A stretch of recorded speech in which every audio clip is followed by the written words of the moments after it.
everyone. Welcome back to Relax with Animal Facts. I am Steph Wolf, and today I am going to be learning with you about our furry, scaly, or possibly even slimy friends. And in today's case, it is definitely going to be a slimy friend of ours, because we are covering the so wonderful frog. This, of course, is a very special listener episode dedicated to Catherine, and Catherine is Joe's mom. So I hope you enjoy your episode, Catherine, and thank you so much for writing in to the show, Joe. This episode would not have been possible without your recommendation, and this show would not be possible without each and every one of you out there listening and keeping me such great company as we go into the different habitats and learn about all these different sorts of animals. So I know that we have covered the poison dart frog already, but we have yet to cover frogs in general, which is what we are going to do today. So some episodes are more general, some are more specific, but regardless, the frog as a whole is something that is so interesting, as I learned when I was just doing some of the research. So this episode is coming out on a Tuesday instead of a Monday. I am trying to figure out the best schedule between my jobs to record these episodes and to go into these habitats with you guys. So I appreciate all of your patience. Again, I am unable to give updates as to what's going on with the show, particularly because the Instagram page is sort of locked out, or rather, I have been locked out from it. So if anyone out there has any connections to Instagram or knows how I can regain access in the shortest amount of time, please write into the email and let me know. So if you want to learn about a particular animal, you can either send a message to relaxwithanimalfacts@gmail.com, or in a normal circumstance when I have access to the Instagram page, you can also follow and send a message to relaxwithanimalfacts on Instagram. So let's go straight into the review of the week, which is coming from Harry S25, who wrote in on Apple Podcasts. And Harry wrote all the way from Great Britain. And Harry writes, "I just found this podcast, and as an animal lover, it is amazing that I can relax and get ready for bed and learn about animals. Would definitely recommend." I am so happy, Harry, that you enjoy the show as an animal lover and as a podcast lover too, I suppose. I always get very grinny and stupid looking reading these reviews, as some of you long-term listeners and even some of you new people out there that have just started listening to the show, you will learn to discern my voice when I am smiling with a big stupid grin on my face or when it is just sort of flat, but I am usually smiling, which is what makes that task maybe a bit more challenging. If you love the show and it has helped you to relax or to learn, and you want to show your support for the show, leaving a review on Apple Podcasts is one of the biggest things that you can do. It is, of course, not necessary, and for those of you that don't listen on Apple Podcasts, say on Spotify or Stitcher or wherever you listen, you won't even have the ability to leave a review. But just the fact that you come every week to keep me such good company, no matter where you're listening, means all the world to me and to the show as well. So if you want to leave a review, I encourage you to do so. If not, I am so happy that you are still here to join us every week. So before we get into the portion of the show in which we are waiting for, I am just going to say where I got my facts from, because without these websites and without these facts, I would not have been able to make this episode. So I got my facts from amnh.org and livescience.com. If you want to visit those resources, I am going to leave them in the show notes where you can click on them and sort of read on if you would like to learn more. They also have many other animals and topics, so I encourage you to go look into those if you want to learn more. And let's get straight into the show. So now I want all of you to notice where you're carrying some of the tension in your body. It might be in your head, in your shoulders, or your neck, or your back, or even your legs. It really is different for everybody. Today, for me, it feels more like a sort of shoulder tense day, and some of the legs. I've been on my feet so much recently, so I've just been sort of getting used to that kind of work. But after you have noticed where you're carrying some of that tension, I want you to do your best. You don't have to force it or anything, but just do your best to try to relax those parts of your body which you feel are tense, or you notice are tense, as we go into the rainforests where the frog resides. So the first fact of the episode is going to explore sort of the broad term of frog. So what are frogs really? Frogs are amphibians that are known for their jumping abilities, croaking sounds, bulging eyes, and slimy skin.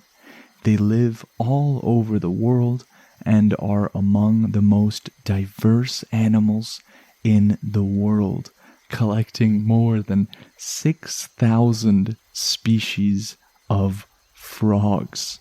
And maybe that term amphibian is something that you're not necessarily too familiar with, or maybe you've heard it so many times and you never really thought about what it meant. Well, according to Merriam-Webster Dictionary, an amphibian or amphibious organism is any of a class of cold-blooded vertebrates, intermediate in many characteristics between fish and reptiles, and having gilled aquatic larvae and air-breathing adults. So it's sort of this intermediary or middle stage between fish and reptiles, and that makes amphibians super cool, especially in their developmental processes. And frogs specifically substantially outnumber the other two groups of amphibians, which are salamanders and caecilians. According to the American Museum of Natural History, that's the AMNH website, as of late April of 2015, there are 6,482 species in the Anura order, which includes frogs and toads. And we'll get into the differences between those a little bit more into the show. While there are 691 species in the Caudata order, which includes salamanders and newts, which we've covered on the show, and 204 species in the Gymnophiona order, or Sicilians. If you're wondering what those are, Sicilians look like fairly large worms or slick snakes, according to the San Diego Zoo. They will have no arms or legs and live underground in a network of tunnels. So we see here that when frogs are crowned as being one of the most diverse animals in the world, it is something that is very reputable and is quite evident when you look at these numbers. Because as we see, after there being 6,482 species of frogs and toads, the next group of amphibian over only has 691 species. So we see here that is something that makes the frog very unique. And the world's largest frog is the Goliath frog, which is a very apt name. And that frog lives in West Africa, and it can grow to be about 15 inches and weigh up to 7 pounds. So we are talking about a frog that can grow to be more than a foot long. Now I'll tell you that if I woke up in the middle of the night and saw a over foot long frog on my bed, I would spring up and just probably run to the next town over. It's sort of funny that even a frog which really doesn't get my nerves going too much, it doesn't matter which animal we talk about, when you imagine them to be very large, it really changes your perception of how you would react. I guess maybe not so much with dogs or puppies, because I don't think there would be any size of puppy that would really become scary to me, but a very huge frog might do the trick. And one of the smallest is the Cuban tree toad, which grows to half an inch long. So we have a frog that is more than a foot long and a toad that is about half an inch long. So we see just how large and diverse this range is. And while the lifespans of frogs in the wild are fairly unknown, frogs in captivity have been known to live more than 20 years of age. And given some of their relative sizes, this is a fairly long lifespan. And so toads. What really are toads? Toads are indeed frogs, and the word toad is usually used for frogs that have warty and dry skin, as well as those characteristic shorter hind legs. So when individuals say toads, they are frogs, but they do look different than your typical frog that might come to your mind. And let's talk about the physiology of the frog. And that word physiology, what does it really mean? Well, physiology, as coined in the 1560s, was described to be a study and description of natural objects, or like a kind of natural philosophy. And the word physiology can be broken up into its root words of physio and logi or logi, however you want to say that.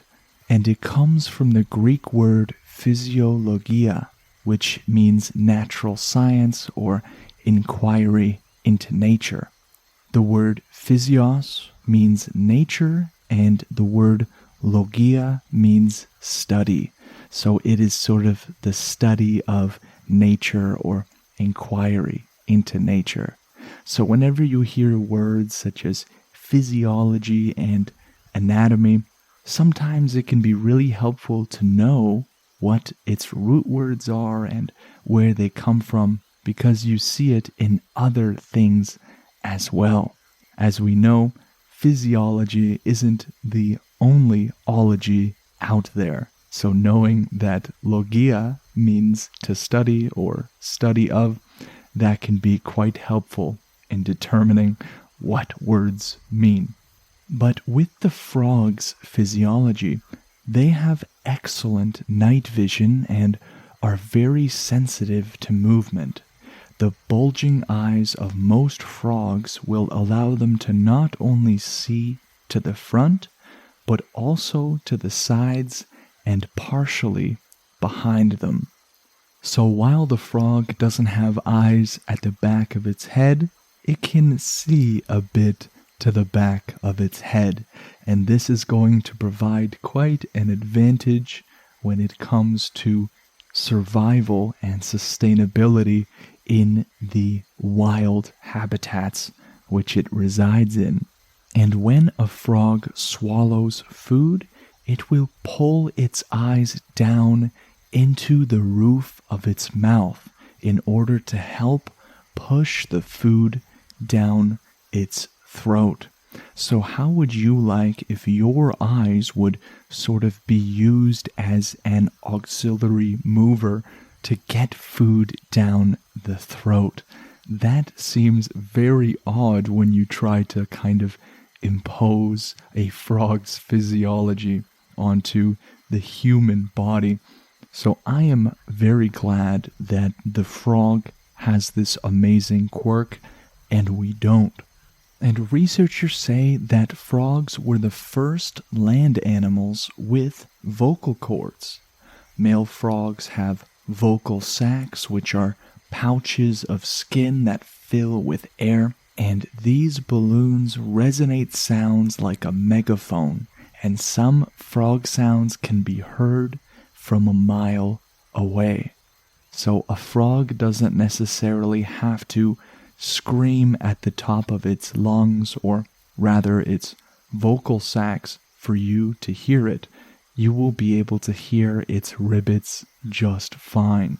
So while we like to walk and ride bikes and even drive cars now, frogs like to get around using their long legs, which will be used to propel themselves and leap more than 20 times their body length.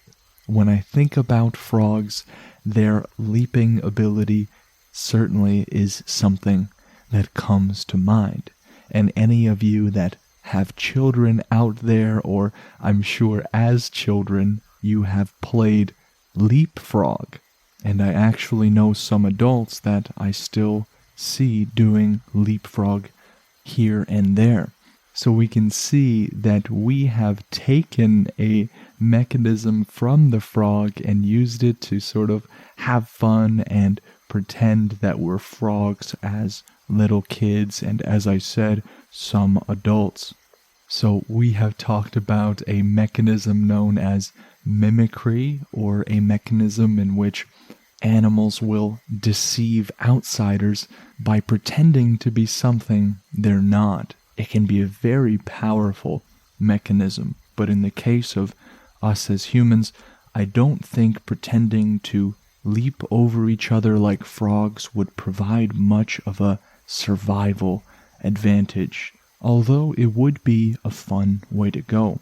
But anyways, let's move on. The Costa Rican flying tree frog will soar from branch to branch with the help of its feet. The frogs have that characteristic webbing which will be in between their fingers and their toes, and it will be used to extend out and help the frog glide in the air, which is just so cool. And we talked just now about the mechanism of mimicry. One that is not too far from that is the mechanism of camouflage, and that is one I'm sure that is a bit more well known. So while we might use camouflage for tactical purposes in the military or other sorts of settings, the frog will use it as well to blend into the environment. The budget's frog will be a muddy brown color, which will allow it to blend with its background and stay undetected. And then you have other frogs, such as the Vietnamese mossy frog, that has spotty skin and bumps to make them look like the surrounding little clumps of moss or anything similar. And many poisonous frogs, such as the golden poison frog or dying poison frog, are boldly colored to warn predators of their dangerous toxic skins. So while to us, really colorful frogs might just look very beautiful and interesting, it is there for survival reasons. Some colorful frogs, such as the Fort Randolph robber frog, have developed the same coloring as a coexisting poisonous species, which would land it in the realm of a mechanism of mimicry, where they will take on the appearance of another kind of animal to increase their chances of survival. So although these frogs don't have toxic skin, their mimics may gain protection from predators by looking like their dangerous counterparts. And that is just so cool.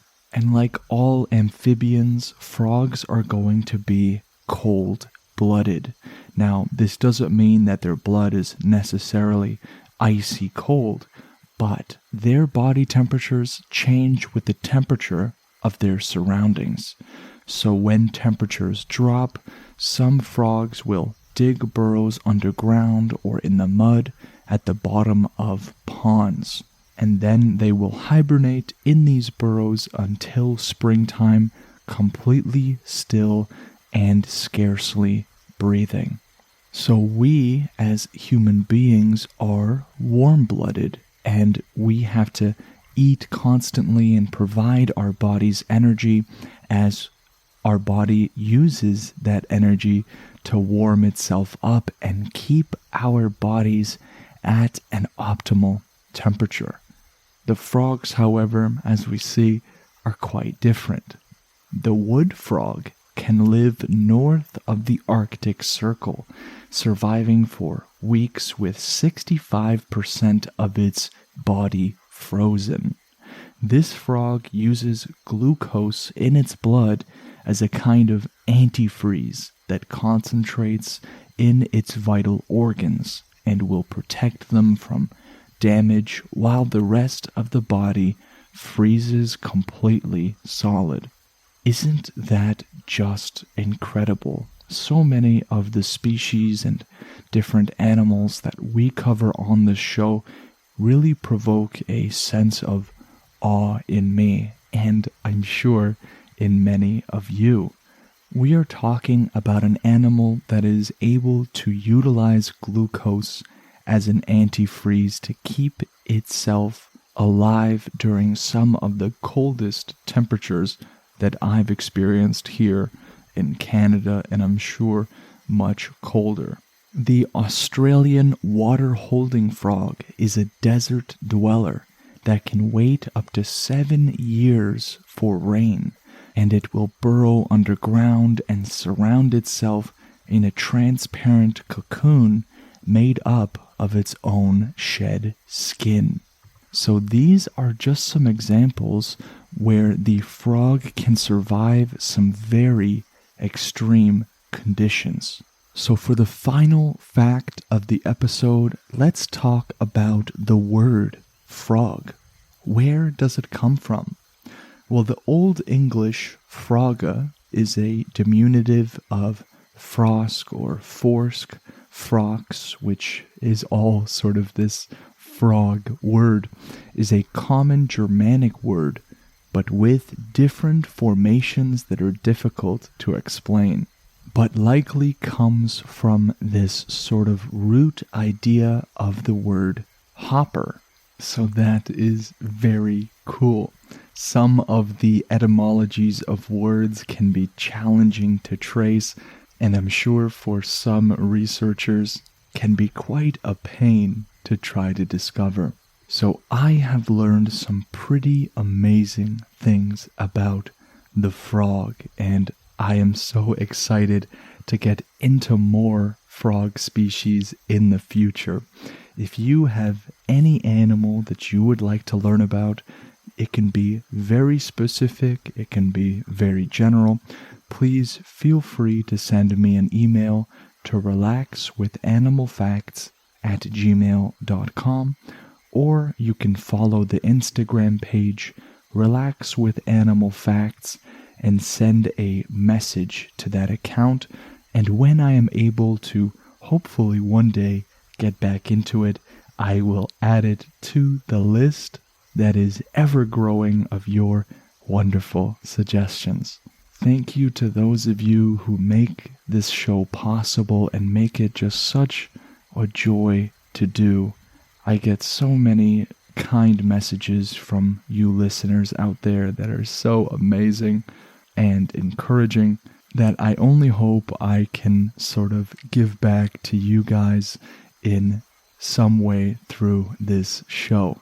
For those of you that support the Patreon or are subscribed to the YouTube channel, where I will be uploading additional bonus episodes that are of extinct animals and whatnot, your support does not go unnoticed. I hope that you enjoyed this episode of the show, and I look forward to seeing you in the next podcast episode with the next animal. Take care.